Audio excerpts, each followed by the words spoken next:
Vamos pedir então a prece de abertura do nosso estudo para a Sirlene, ela que chegou agora aqui, então já começa trabalhando. Não deixa eu nem respirar. Nós acompanhamos. Vamos levar o nosso pensamento a Jesus, pedindo aos mentores espirituais encarregados pelos nossos estudos da mediunidade, que nós possa ter toda assistência espiritual e que nós possa sair com maior conhecimento, sempre procurando os estudos para o nosso engrandecimento espiritual, e que Deus sempre esteja junto conosco, nos amparando, nos ajudando e nos dando muita força e fé para que nós possamos seguir a nossa caminhada. Então, com essa prece, nós damos por aberto os nossos estudos na paz de Deus. Que assim seja. Que assim seja.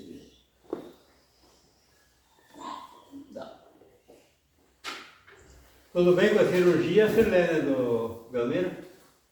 Tranquilo, pai. Tudo bem, graças a Deus. Estou aqui do meu lado. Aham. Ah, tá bom. Grande abraço, Belmiro. Tá bom, obrigada.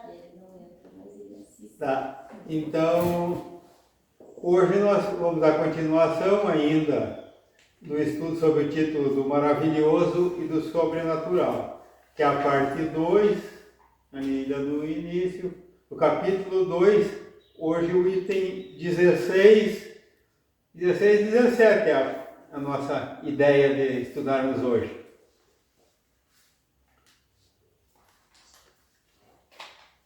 Irmã Carmen, pode começar a leitura? Sim. Os fenômenos espíritas, da mesma forma que os fenômenos magnéticos, antes que se lhes conhecesse a causa, passaram por prodígios. Ora, como os sépticos, os espíritos fortes, quer dizer, aqueles que têm o privilégio exclusivo da razão e do bom senso, não creem que uma coisa seja possível desde que não a compreendam. Eis porque todos os fatos reputados prodigiosos são objetos de suas zombarias. E como a religião contém um grande número de fatos desse gênero, não creem na religião. E daí a incredulidade absoluta, não há senão um passo. O Espiritismo, explicando a maioria desses fatos, lhes dá uma razão de ser.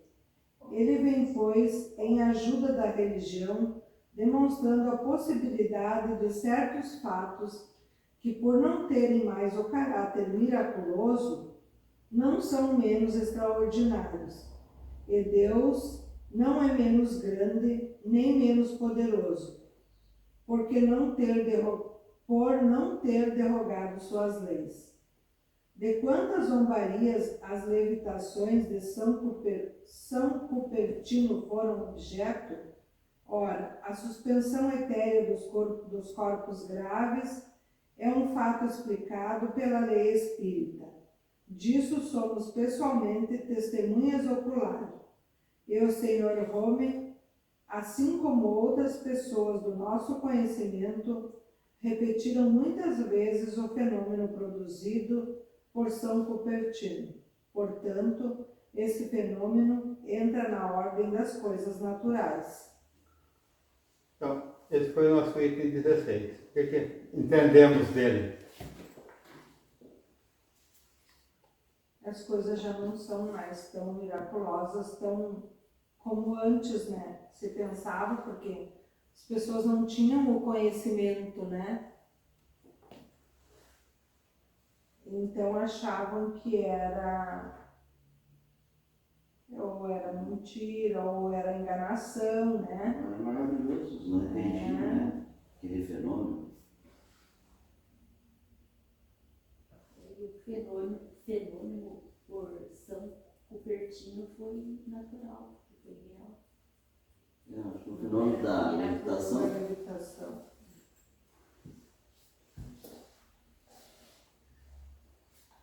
que hoje vem, o Espiritismo explica a maioria dos fenômenos tidos por sobrenatural, e como a gente já vem estudando vários encontros, ele parece sobrenatural porque não se conhece a lei natural dele, que o rege.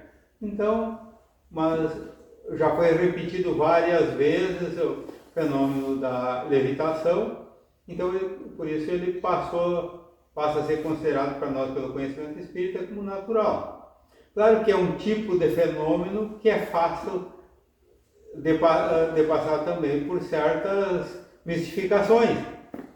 E daí leva muito à descrença, a pessoa que não tem muito conhecimento, e daí, como ali no caso do São Cupertino, na época não conhecia, então é bem fácil de negar aquilo que não se conhece. Eu fui ver esse negócio assim, da pessoa pertinho, né? Os fenômenos. Há 35 anos, né, ele foi duvidando, né, desses fenômenos, para ele acreditar, né? Há 35 anos, né? Fui no YouTube ali para ver, né? Levou 35 anos ele aparecendo esse fenômeno para ele, e ele até que ele foi Para ele compreender. compreender que era real. Né? E ele achava que era miraculoso. Miraculoso, exatamente. Isso aí acontece com muitos médiums, quando dá, principalmente os iniciantes, né? Quando dá uma comunicação, eles ficam duvidando de si próprio, não sabem se aquilo é um fenômeno real ou é da própria imaginação da pessoa, né? Mas aí depois, com o tempo, com os estudos, com as pesquisas que a gente mesmo faz, a gente vai vendo, vai acreditando mais, né, que aquilo ali é uma coisa natural, que não é um fenômeno, que não é miraculoso. Não. Mas cada coisinha que a gente tem uma dúvida, a gente tem que correr para os livros e pesquisar para a gente tirar as dúvidas da gente. O próximo item, ele é uma continuação, eu acho que nós podemos passar para a leitura do próximo, e daí se ficou algum comentário desse aqui, a gente pode comentar igual depois junto com o do próximo item, o 17. Pode ler para nós, Omar? Só um minutinho, Silene, podia sentar do lado do Omar, porque não está aparecendo na câmera aqui, os colegas que estão do outro lado da telinha.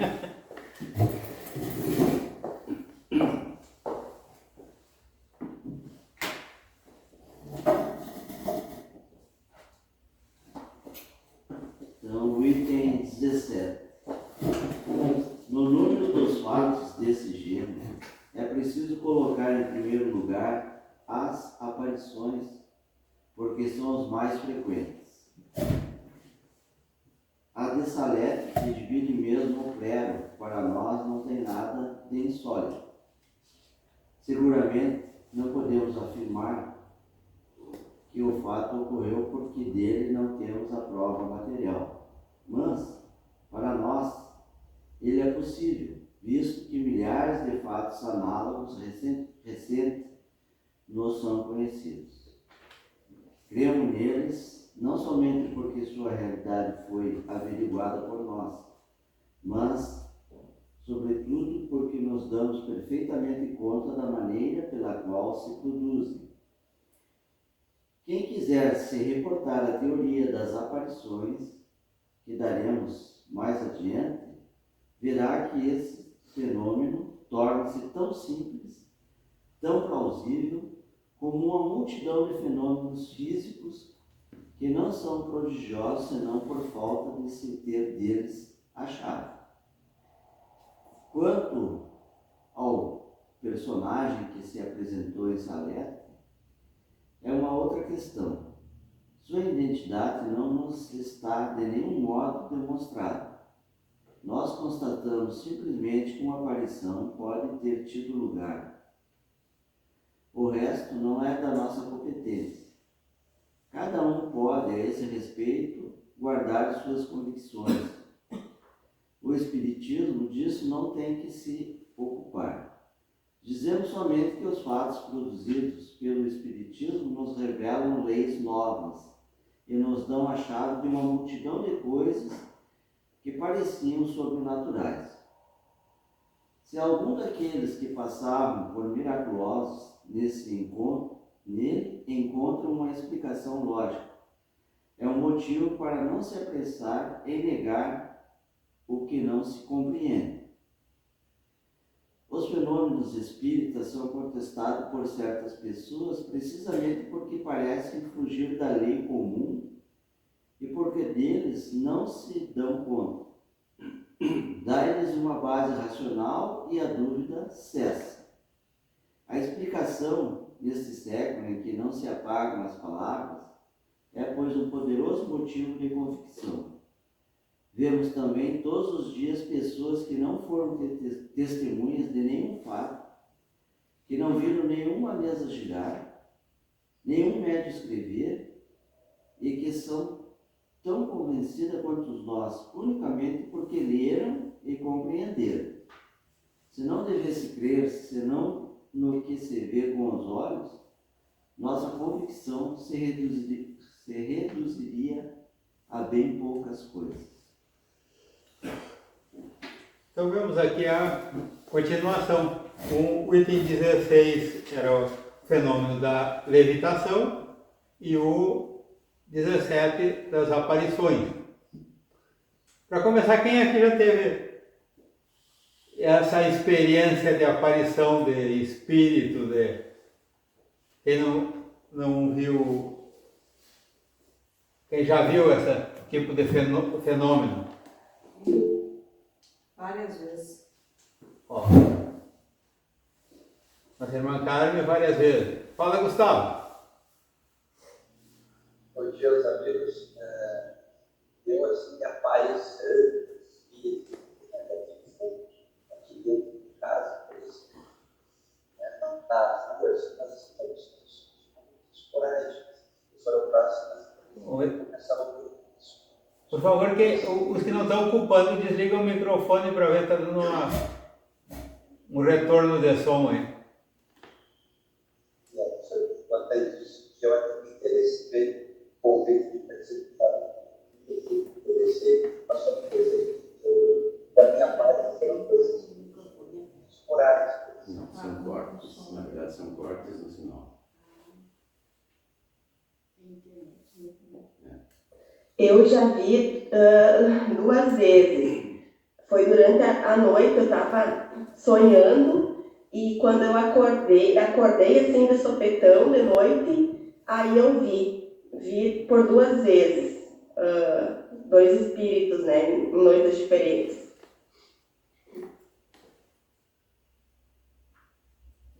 Eu sempre vejo, cada comunicação, eu sempre vejo um espírito antes.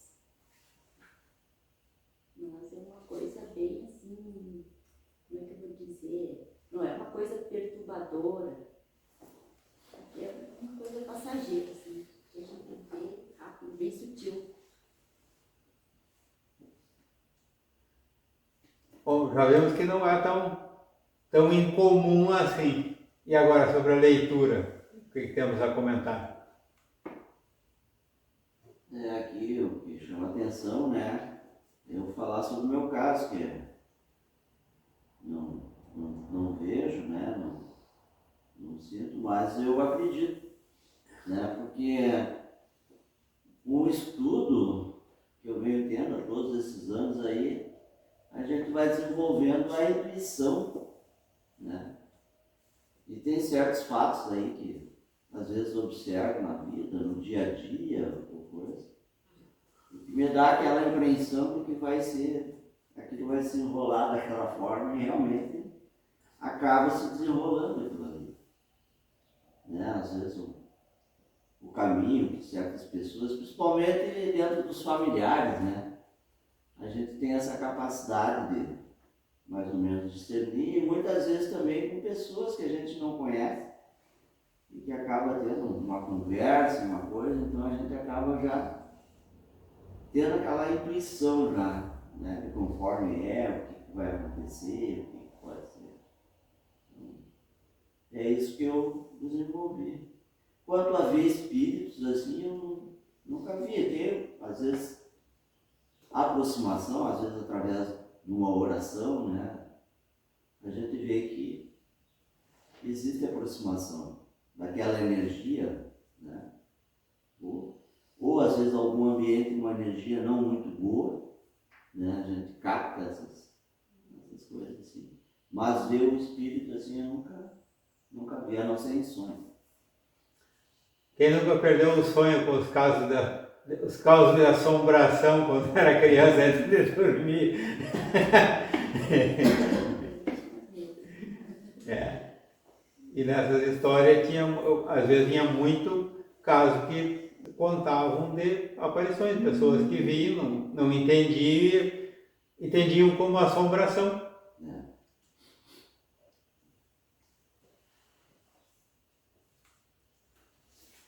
Essa história aqui da Salete aconteceu na França. Duas crianças que pastoreavam viram aparecer, segundo eles, né, uma luz e nela uma bela senhora. Eles entenderam que era Nossa Senhora. Um tinha 11 anos, acho que a outra tinha 16. E segundo os relatos, eles não tinham grande desconhecimento, porque não tinha nem tempo para isso. E daí o pessoal atribuiu que aquilo fosse Nossa Senhora, por isso que chama Nossa Senhora de Salete. E Kardec entra nessa questão aqui, ele diz assim: a de Salete, sobre a qual divergem as opiniões no seio do próprio clero, ou seja, a Igreja Católica também não aceita de imediato aquilo que aparece como maravilhoso. Ela demora um tempo de pesquisa, segundo os seus métodos, até aceitar como verdade. E mais tarde até canonizam certas pessoas desde que se prove, segundo eles, 2 milagres. E nós estamos tratando aqui justamente disso, do milagre, do milagre, do maravilhoso, do sobrenatural. Hoje o clero já aceita que era a mesma aparição de Nossa Senhora. Mas Kardec diz assim: certamente não podemos afirmar que o fato se deu, porque não temos disso prova material. É apenas a palavra das crianças. Pressupõe que de boa fé, então as pessoas acabam acreditando, mas as crianças às vezes também imaginam coisas. Nós temos até registros recentes assim do inverso, de crianças imaginarem coisas que estragaram inclusive um colégio nos Estados Unidos. Toda a família que tinha um empreendimento e tinha um filho, um filho paraplégico que anda de cadeira de rodas, e as crianças começaram a dizer que ele abusou delas. E todos repetiam, só que as histórias não fechavam muito. De repente até inventaram que pegaram um avião.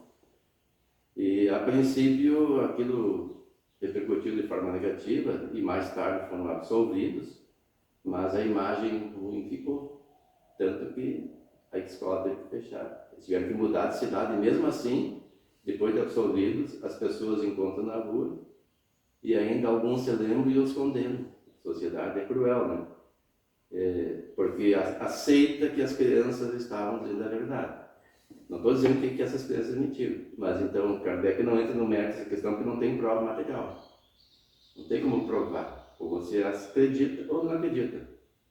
Mas consideramos o possível, entendendo a que conhecemos milhares de outros análogos recentemente ocorridos. Ou seja, o fato em si só não é impossível. Recentemente uma pessoa também disse que visualizou Nossa Senhora, ela deixou uma mensagem, e eu prestei atenção na mensagem que ela ia dizer. Eu digo, Nossa Senhora deve deixar uma mensagem de alto gabarito. Aí se a gente for olhar a mensagem, não chega nem aos pés das mensagens de Joana de Ângeles. Só conclamava as pessoas a orar mais, coisinhas assim que todo mundo sabe, né? Não tinha uma envergadura de uma mensagem necessária que fosse assim apropriada a aparecer o Espírito de Maria, que é mãe de Jesus, que a gente sabe que é ocupadíssimo em suas tarefas, com o intuito apenas de trazer um alerta que já está mais do que evidente, né? que a pessoa, Jesus já nos conclamava a vigiar e orar. Então não teria por que ela vir repetir isso. Mas o fato pode se dar. Agora dizer que é esta ou aquela personagem é diferente. Porque os nossos irmãos católicos, principalmente, não acreditam que outros espíritos a não ser os santos possam aparecer. E aí qualquer espírito de luz que aparece, que irradia uma certa quantidade de energia vibracional positiva, ele já tem como Nossa Senhora ou o próprio Jesus. Não se dão conta de que qualquer espírito pode se manifestar, até um embusteiro. Mas o fato existe. Isso vem provar que aqueles contraditores do Espiritismo que negam esses fatos desconhecem ou também atribuem a fantasias esses fenômenos acontecidos. Aqui no item 16 ele começa a falar dos fenômenos de levitação. Isso já se tem vários registros na história. E como eu disse antes, muitos deles, ou quase todos vinculados à Igreja Católica, foram canonizados mais tarde, que tinham essa prática da levitação. E o interessante é que Kardec disse aqui que fomos dele testemunho, ou seja, do fenômeno da levitação, né?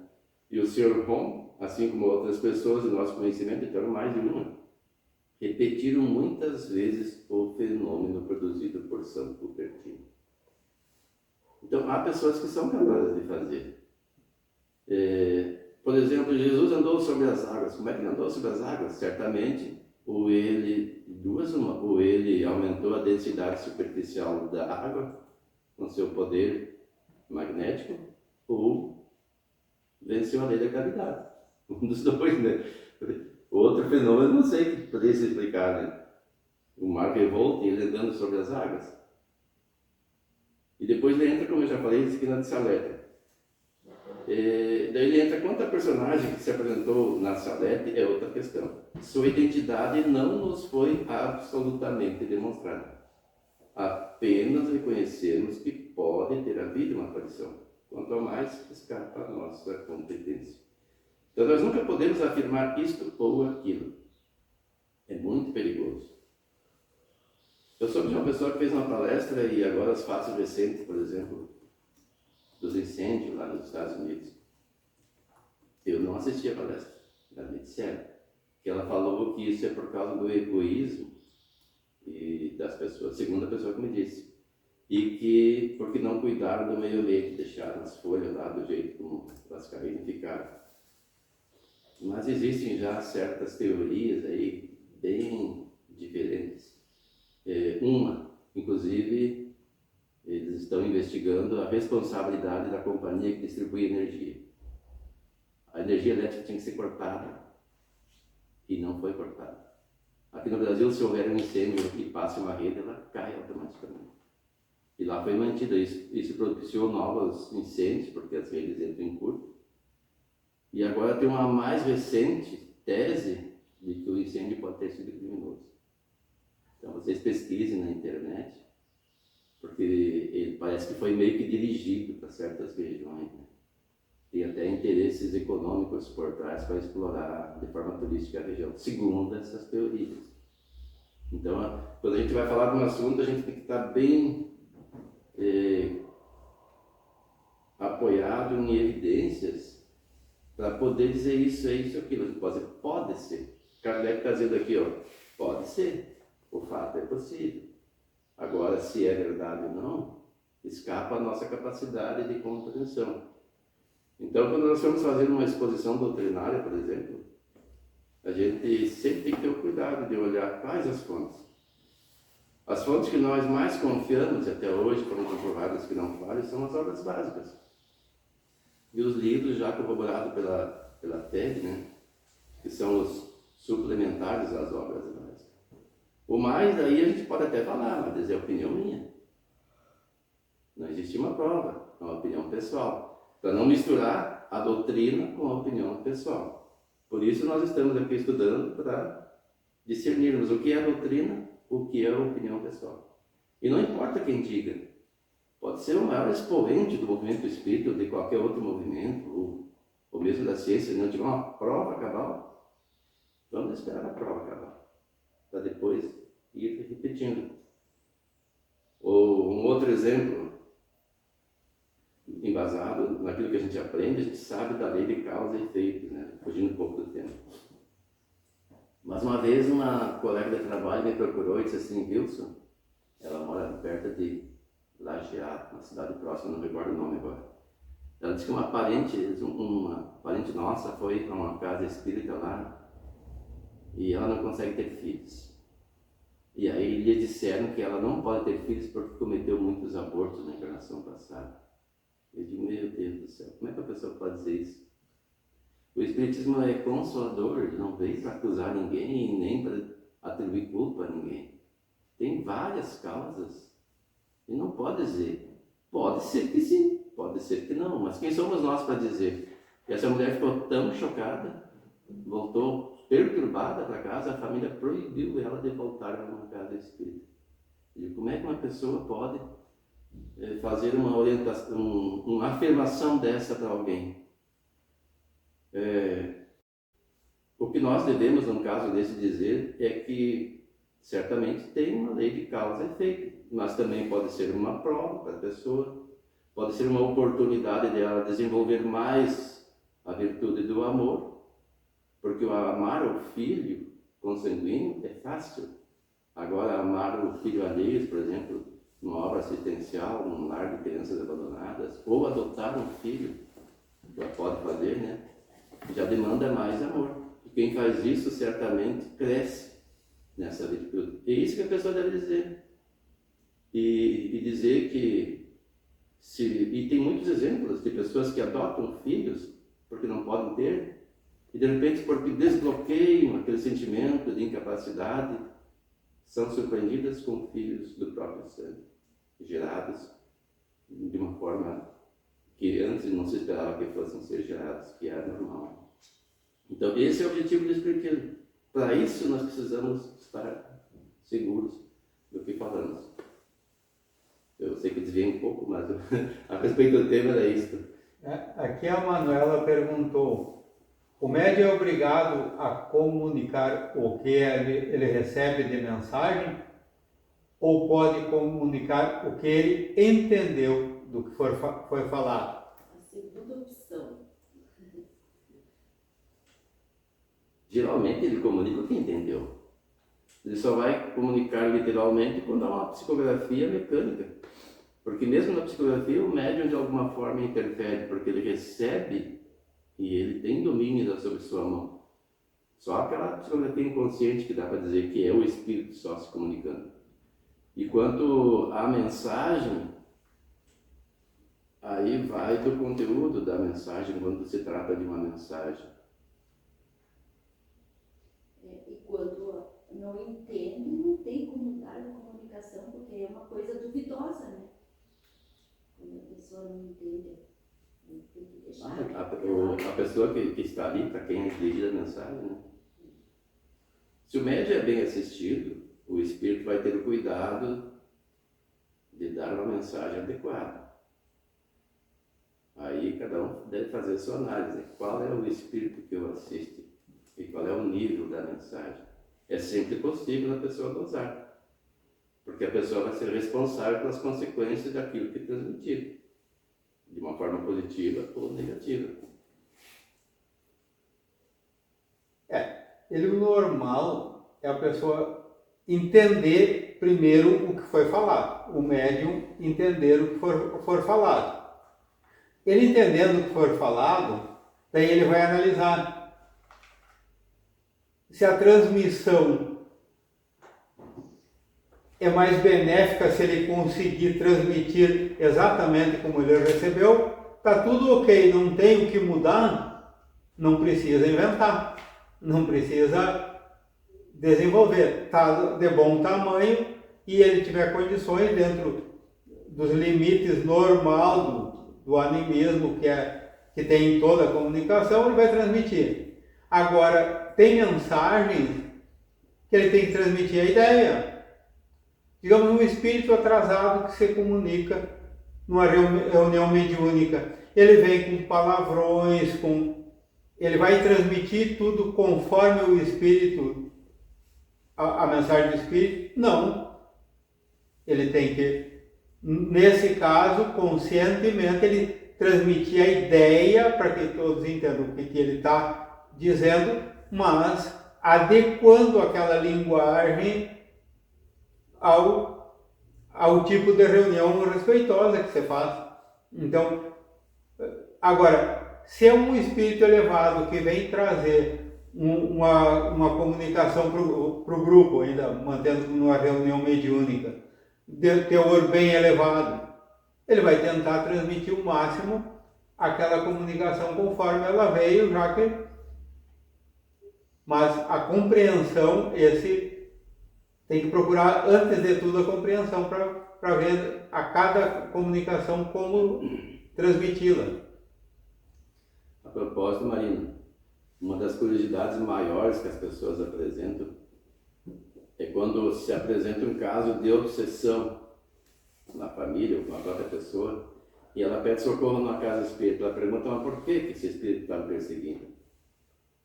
E a orientação às casas espíritas federadas é que não se façam reuniões de desobsessões públicas.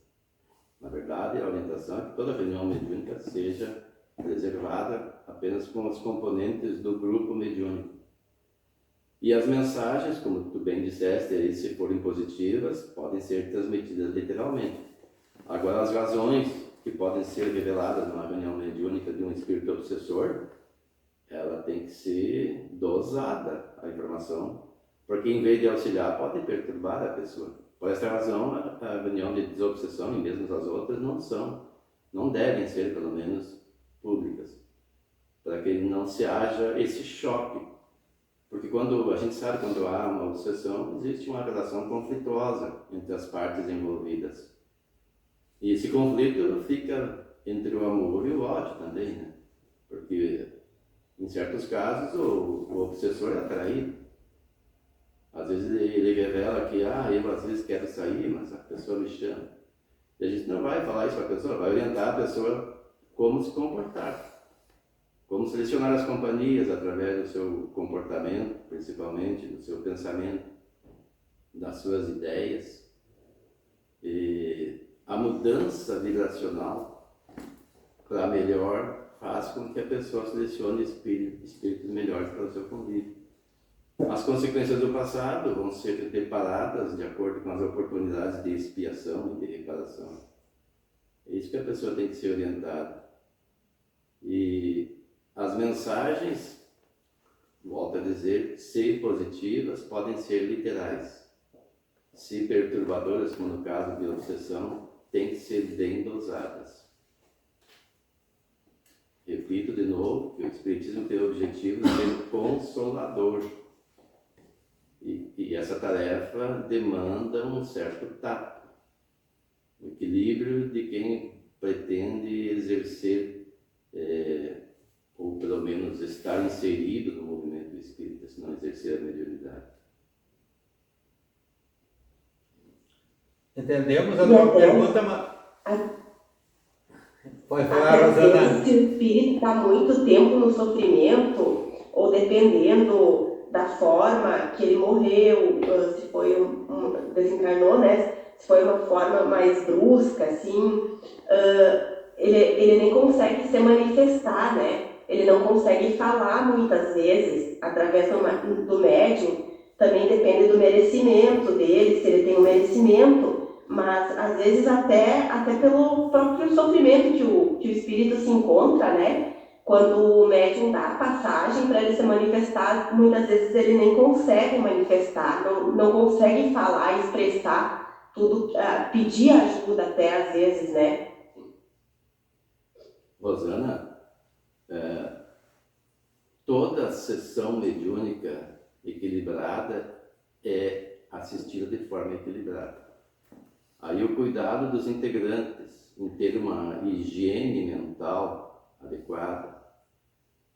O ideal é que fosse permanente. Nós sabemos que não conseguimos permanentemente ter essa higiene mental adequada pela nossa condição evolutiva, mas empenhados em fazer, porque nos diz o Evangelho que se reconhece o bom espírito pelo esforço que faz em domar as suas más inclinações. Todas nós as temos, né? Então temos que fazer esse esforço diário. E Jesus nos recomenda a oração e vigilância. Vigilância dos nossos pensamentos e atos. E quando o grupo é homogêneo, não há conflito de ideias que levem a um antagonismo exacerbado no grupo, o grupo tem uma assistência adequada. E os espíritos que vão se manifestar já são preparados anteriormente. Um exemplo, eu sempre cito Missionários da Luz. Quando aquela senhora que queria saber a causa da morte do marido em via pública orava para saber, primeiro o espírito foi localizado, preparado e até que estivesse no equilíbrio suficiente para conversar com ela durante o desdobramento do sono físico, para que não a chocasse. E ele não revelou a verdadeira causa da sua morte, porque ele cometera suicídio e ela pensava que ele tinha sido morto num ataque em via pública, que era a intenção dele, né? E os espíritos acharam que não era conveniente no momento, porque ela estava tão perturbada, em revelar o fato tal como ocorreu, apenas ter um contato com ele, perceber que ele estava bem melhor, que estava sendo tratado, estava se fortalecendo, e com isso ela voltou a acordar no dia, não com plena consciência do que transcorreu, mas com outro ânimo de espírito. Voltou a se preocupar com as atividades do lar, que ela já tinha negligenciado, que ela tinha 2 filhos e os familiares, e só estava voltada para aquela questão da dúvida dela. Qual é a causa da morte do meu marido em via pública? Leiam essa obra, quem não leu, recomendo. É cheio de fatos interessantes ali que esclarecem a respeito dessas questões. Então, nas sessões mediúnicas minimamente equilibradas, há uma dosagem. Serão manifestações de espíritos em que o grupo é capaz de dialogar sem se perturbar, sem perder o controle. Já nas reuniões não bem assistidas, que são essas em que as pessoas vêm de qualquer forma, não cuidam da higiene mental e chegam lá achando que aquilo tem pouca importância, podem acontecer manifestações perturbadoras que perturbam o grupo e até as pessoas que porventura tenham informações a respeito das comunicações. A propósito, aquilo que é abordado na reunião mediúnica não se deve sair por aí divulgando, nem mesmo para parentes, a não ser que haja um fim útil. Eu sei de pessoas que têm costume, conta para o cônjuge, e aí o cônjuge conta para não sei quem, quando vê, se torna público. O que é feito na reunião mediúnica só sai dali se for benéfico para quem a informação for passada. Caso contrário, deve ser reservado. Para isso tem que ter um grande equilíbrio do grupo e também do dialogador, daquele que conversa com os espíritos, do dirigente da sessão mediúnica.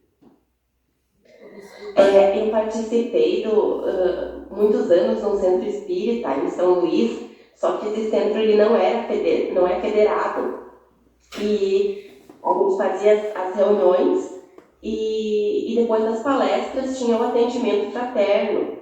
E as pessoas participavam desses atendimentos, inclusive da desobsessão, né? E às vezes, eu confesso que as primeiras vezes que eu participei, eu fiquei com medo também, porque à primeira vista, quando você vê as manifestações, às vezes, de espíritos sofredores, é difícil ver, né?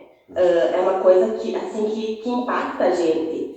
E daí, por isso que eu mencionei que em algumas sessões eles não conseguem nem se manifestar, né? Porque eles estão numa perturbação muito grande. Mas é que esse centro não era federado, então eles faziam esses atendimentos dessa forma. Fique bem claro aqui, a questão de ser ou não federado não quer dizer que haja equilíbrio. O perigo de quem não é federado incorrer em atitudes ou práticas não adequadas. E eu percebo assim, tem duas questões. Alguns não querem contribuir, né? Porque para ser federado ele vai ter que dar uma contribuição para a federação a que se filiar. Cada estado tem a sua, tem uma em cada estado. Outra vai ter que, no mínimo, seguir o básico das orientações para continuar federado. E alguns querem fazer algumas práticas, realizar algumas práticas que não são adequadas. E a federação tem a obrigação de visitar as casas federadas periodicamente, uma pessoa da própria federação, para ver como é que estão sendo realizadas as atividades. Eles não fazem isso assim de uma forma habitual, fazem quando há alguma denúncia. Eu soube de um fato já faz muitos anos, foi na década de 80, um pouco antes talvez, eu soube isso na década de 80, de uma pessoa da federação. Que em Porto Alegre tinha uma casa espírita federada e houve um relato de desvio doutrinário. E a pessoa que falava, isso foi em Passo Fundo, ela disse que foi lá, e daí o palestrante estava dizendo assim que ia um desdobramento para o mundo espiritual combater os maus espíritos com bazuca. Ele riu, achou que o cara estava brincando. Ele estava bem na frente, olhou para trás, estava todo mundo sério. E disse que na plateia tinha pessoas com alto grau de estudos, até médicos e outras áreas acadêmicas de grande envergadura, e todos acreditando no que ele falava. Ele perguntou assim, mas essa bazuca era uma bazuca, como é que diz, mentalizada ou plasmada? Não, era bazuca física mesmo. E esse fato foi comunicado à FERGS, a FERGS deu um prazo para ele se adequar, mas continuaram, acabaram sendo desligados da FERGS. Então, é totalmente sem fundamento.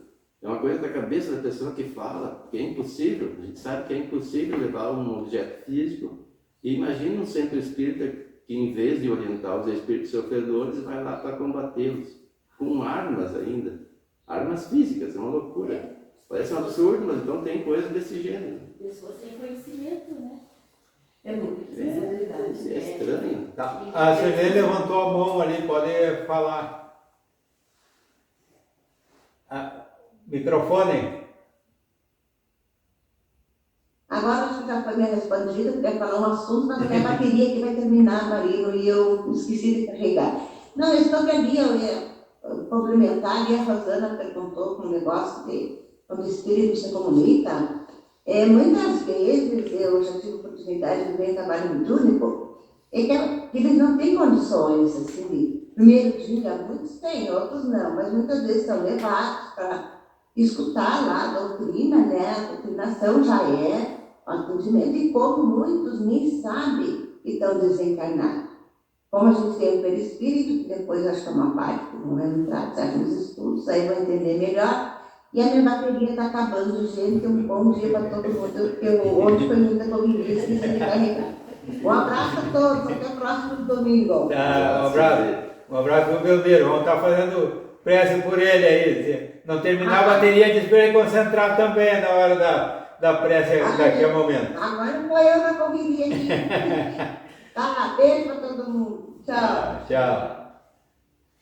E assim, muitas vezes, embora não tenha a palavra, a comunicação, porque a gente aprende, não, a comunicação do espírito, porque ele falou. Mas não a comunicação, às vezes, é sem palavras. Se ele chegar no médium e o médium ficar chorando, transmitir o sentimento dele, ele comunicou o que ele precisava? Sim. Comunicou. Ele veio para receber a nossa ajuda, ele precisa daquele choque anímico com os encarnados, pelaquela situação que ele está, então ele precisa da prece, ele precisa do consolo, daquele primeiro atendimento, porque as nossas casas espíritas, muitas delas são o primeiro socorro do espírito quando ele precisa da ajuda após o desencarne. Então, se ele conseguir chegar e chorar, ele já deu uma grande comunicação, ele já transmitiu o que ele está sentindo naquele momento. Se ele disser uma palavra, se ele transmitir para o médium a dor que ele está sentindo e o médium transmitir para o grupo o que o espírito está sentindo, isso pode acontecer o espírito que era mudo e desencarnou, ele transmite para o médium como a ideia, o que ele está sentindo, o pensamento dele, o médium transmite. Então, isso é natural, é normal, então, mesmo sem palavras, há comunicação. Entre nós mesmos encarnados, a gente se comunica só com palavras. Normalmente, meu pai me olhava para mim quando eu era criança, eu já entendia o que ele queria dizer, muitas vezes saía correndo. Então, há comunicações em palavras, certamente. Por isso que o orientador tem que ter bastante conhecimento para ter essa atenção também com o sofredor, né? Para saber como ele vai orientar o sofredor. Certa vez eu morava no lado de uma igreja pequena, era uma igreja pentecostal, né? E eles fizeram uma sessão pública. E eu estava, era um sábado à tarde, eu estava limpando meu gramado. E aí a gente ouvia, porque é sempre muito alto, né? Estava eu e a minha filha limpando. E eles começaram uma sessão e não prestei muita atenção no primeiro momento. Mas depois eu ouvi que mudou o tom de voz, ficou muito agressivo. Gente, eu nunca vi tanta histeria. As pessoas que estavam participando saíram correndo, porta fora. Foi muito triste de ver. Porque teve uma senhorinha que ela caiu assim na calçada, na frente de casa, né? E aí a gente ficou, porque não sabia o que fazer, né? Porque se ajudava, se não ajudava. É muita irresponsabilidade uma coisa dessa. É o legítimo que, se não fosse trágico, seria cômico, né? Muito. Eu fiquei, aquilo me chamou muita atenção, sabe? Porque como a gente já estuda, assim, busca se conhecer, né? Claro que foi uma manifestação, sim, né? Mas leva muito para o lado do maravilhoso. E daí não souberam lidar com aquilo. Não, a importância dos trabalhadores estarem preparados. Porque, que nem ela falou ali no atendimento fraterno, se manifestar, assim, esses espíritos. Em primeiro, que no atendimento fraterno não é para haver manifestação, né? De espíritos. Depois que houve o atendimento, que os médiuns, o coordenador do trabalho pergunta, né? Algum médium tem algum recado, tem alguma coisa para dizer, mas não assim essa manifestação, né? Então, a importância dos trabalhadores estarem preparados para o trabalho, né? Tem muita coisa assim que a gente vê, principalmente no trabalho da terça, que a gente nem comunica, né? Depois a gente conversa com o coordenador, né? Mas tu não diz ali, até porque muitas vezes a pessoa que veio para o atendimento, ela não tem a possibilidade de ouvir o que tu viu, né? Então daí tu vai conversar depois com o coordenador, e o coordenador, por isso que a gente sempre diz, volta na próxima terça-feira para mais um atendimento. Aí a gente vai dizer para o coordenador, aí o coordenador vai trabalhar o passo, o atendimento para aquela pessoa, conforme o que a gente até conversou um pouquinho, né? Então o trabalhador tem que estar bem preparado para os trabalhos. E conforme a Carmen falou aqui, o trabalho da terça, deve ter entendido na nossa casa que o atendimento fraterno é na terça tarde, então por isso ela está servindo a terça-feira, é o que acontece aqui na nossa casa. E quanto à questão do centro da casa espírita ser federada, eu conheço casa espírita que não é federada e que tem um ótimo trabalho, mas as orientações da federação, se elas forem analisadas, tudo tem um porquê. É um estudo de pessoas que de muito tempo, o acompanhamento e assim, então são orientações que não têm o que ser seguidas, é uma base firme, é uma base sólida, e saindo daquelas orientações ali tem que ter muito cuidado para não sair fora do que seria a própria seriedade do nosso trabalho. Então, não que não tenha, como disse o irmão Wilson, alguma casa federada que não tenha toda essa seriedade, e também que casa que não é federada seja ao contrário, não. Tem caso que não é federado e que é séria também. Nos trabalhos mediúnicos também tem que haver uma harmonia entre todos do grupo, né? Para poder ser um trabalho bom. Né? E essa é a importância. Nós estamos aqui num domingo, esta hora, que damos importância para esse estudo e esse conhecimento. Para que cada um de nós, ao participar do trabalho mediúnico, ou da mediunidade que temos no nosso dia a dia, que todos temos ela e o contato com algumas vezes até bem mais ostensiva, nós tenhamos o conhecimento e a tranquilidade de lidar com isso que, como o nosso estudo não tem nada de maravilhoso, nada de sobrenatural, mas sim faz parte das leis naturais do nosso dia a dia. Mais alguma observação, alguma dúvida, alguma... Para mim ficou bem explicadinho. Tá claro, né? A questão da orientação aí, as questões mediúnicas, os trabalhadores, a gente sabe que muitas vezes até o próprio espírito, né? A gente não pode ser tudo para ele, senão também ele vai ficar mais perturbado ainda. Não é só o encarnado, o próprio espírito, às vezes. Já tendo falado do assunto, falando que a Carmen falou ser preparada muitos anos atrás. Tinha um amigo meu que o pessoal dizia que ele era louco, dava loucura nas pessoas, né? Nesse então lá, vamos lá, eu tinha que acontecer, né? E tinha um cunhado único que chegava, porque ninguém conseguia convencer ele, sabe, de nada, sabe? Ele precisava brincar, chegava lá, o cunhado dele chegava, conversava com ele, cara, para mandar embora. Então é um cara preparado, né, nessa parte aí, né? Isso aí. Ele obedecia só uma pessoa. Só uma pessoa. Ele levou. Já está rolando no chão, eu presenciei esses fatos, entendeu? O cara pegava, chegava, conversava, já me nome, bora, tomar banho, tá bom. É um poder magnético sobre ele. Então, quando a cara estava preparado, eu me veio assim. Isso que o Omar falou, que a gente também não deve falar tudo para o espírito que a gente pensa, o que acha, entendeu? Divaldo menciona um fato.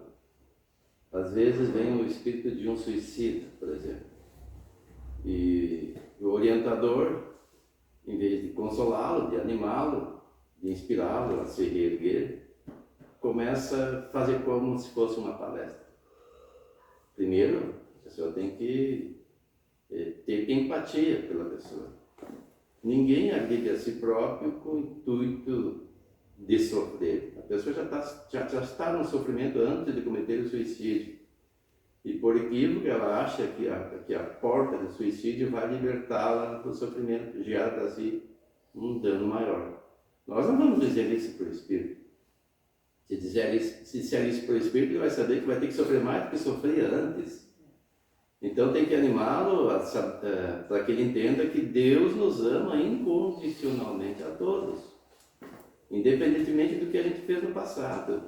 Ele não nos julga, quem nos julga somos nós mesmos, pela própria consciência. E a nossa consciência é que cobra, mas Deus nos oportuniza sempre se reerguer. E essa pessoa que está sofrendo em razão de um ato desses, vai ter a sua oportunidade. Primeiro, ela tem que se reconhecer como filha de Deus, não como um ser desgraçado. E que aquilo que ela fez agora, ela vai poder reparar uma outra encarnação.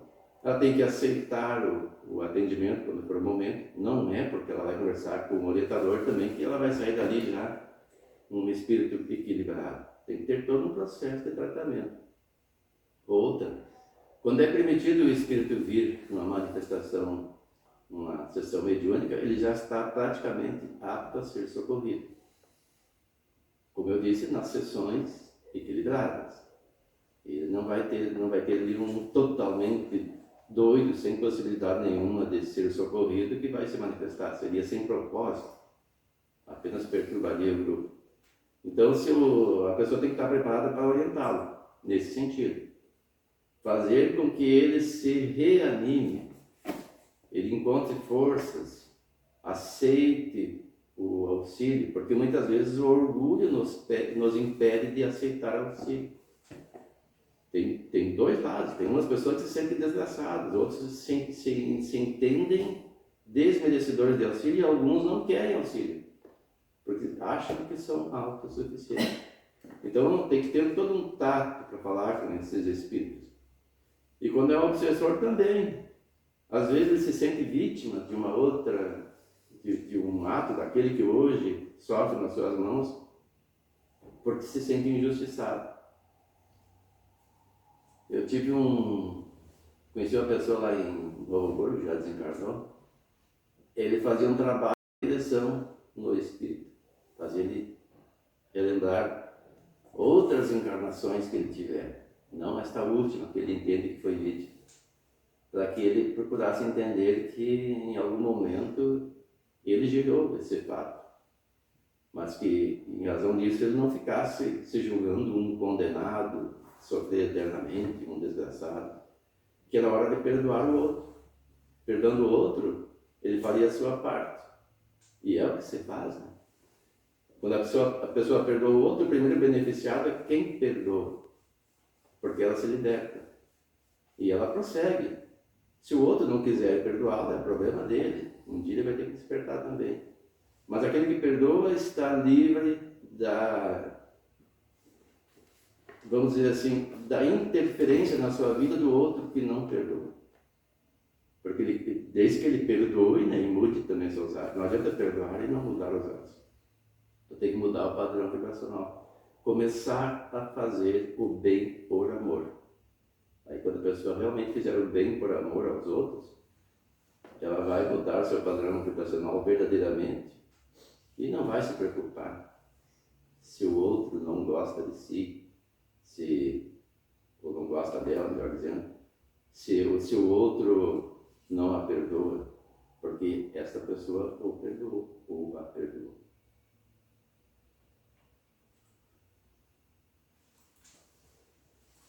E acontece do espírito buscar ajuda na sessão e aí dá um tempo para voltar, mas acontece, é comum. É bastante. É, bastante. Tem alguns que não aceitam de imediato, ficam reticentes, tem que voltar. Tem outros que acompanham muitos dias, daí eu faço tanto tempo que eu daí ele redobra. Estamos encerrando o horário, eu vou contar um caso bem rapidinho aqui, uma vivência minha que o espírito, como a gente viu a história, encarnado ou desencarnado, a diferença é muito pouca, é só o corpo. Somos todos espíritos. Então, o cuidado para um encarnado com um desencarnado não difere muito. Eu, uma vez, tive o tema da palestra, o suicídio, daí agora também veio, conforme o nosso assunto aí, estudei, peguei as obras básicas, o Céu e o Inferno nos traz bastante casos ali, Memória do Suicida, fiz um estudo e estava fazendo a palestra. Já pendendo para o fim, o dirigente, e daí eu colocando todas aquelas situações que eu li ali, pensando assim, isso vai evitar, fazer a pessoa refletir quando penso num suicídio, eu pensando nos encarnados que estavam na plateia ali, não lembrei que na plateia também deveria ter muito mais desencarnados, e que deveria certamente ter um número de espíritos que foram suicidas. Mas a sensibilidade do dirigente da reunião que estava na mesa junto comigo, ele escreveu num papel que estava sobre a mesa para mim: tens 10 minutos para tirar esse vivente do fundo do poço. E empurrou o papel para minha frente. E faltavam em torno de 10 minutos para mim terminar a palestra que eu estava fazendo. Então, eu tinha colocado lá todas as situações que acontecem normalmente com aqueles que passam pelo suicídio. E daí eu tinha que dar uma respirada e dar uma reformulada, e daí ainda conseguir tirar daquela situação e mostrar que mesmo que tudo aquilo acontecesse, que era possível que acontecesse, mas que tinha a solução para aquilo ali e conseguir nos 10 minutos mais ou menos dentro daquela situação tirar o vivente de dentro do fundo do poço. Então, e esse cuidado a gente tem que ter sempre, porque é bem fácil da gente ter essa tendência de colocar aquela pessoa na situação e não entender, né, o que. E achar que só tem encarnados ali assistindo a palestra, sem pensar que tem vários desencarnados, às vezes mais desencarnados do que encarnados assistindo uma palestra. Tudo bom, seu Nelson?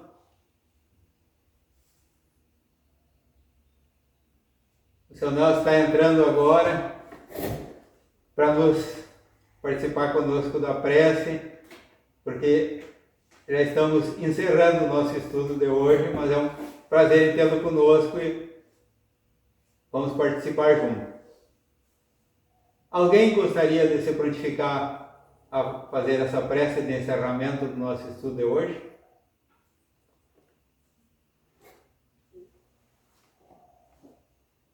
Eu posso fazer.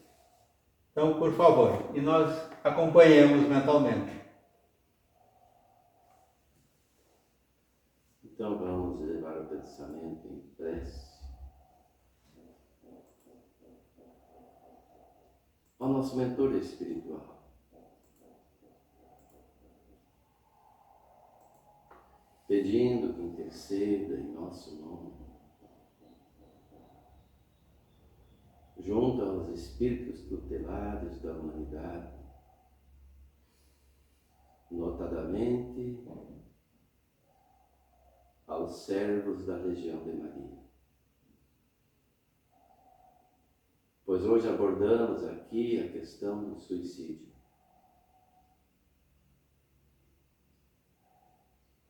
Nossos irmãos não quiseram se matar, sabemos. Queriam livrar-se do sofrimento. Muitos de nós também já incorremos neste equívoco, pois que não somos melhores do que eles. Hoje, sabemos de grandes expoentes do movimento espírita mesmo, também revelaram que já incorreram nesse equívoco.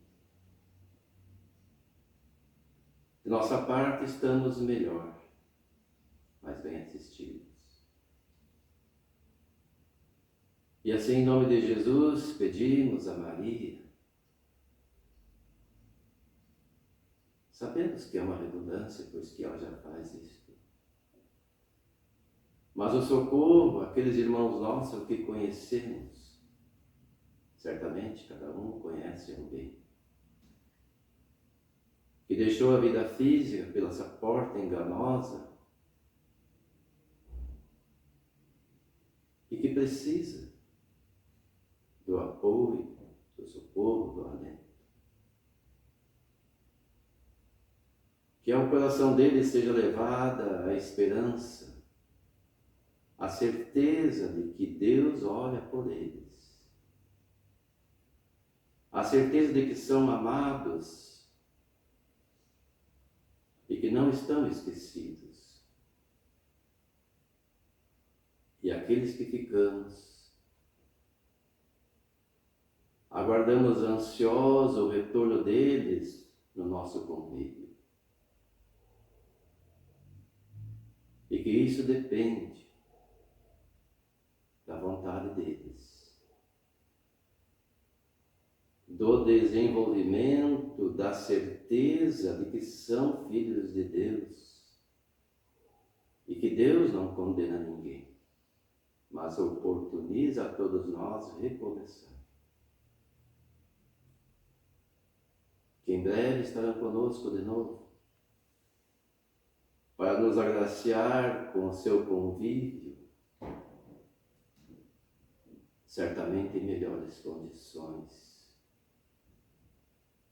Lutando, é certo, como todos nós lutamos, para continuar o processo evolutivo, mas dando um passo de cada vez, confiantes no amor de Deus e de Jesus e de Maria Santíssima. Obrigado, Senhor, por esse grupo de estudo, onde podemos aprender mais. Fortalece em nós a vontade de continuarmos nesta tarefa da autoiluminação,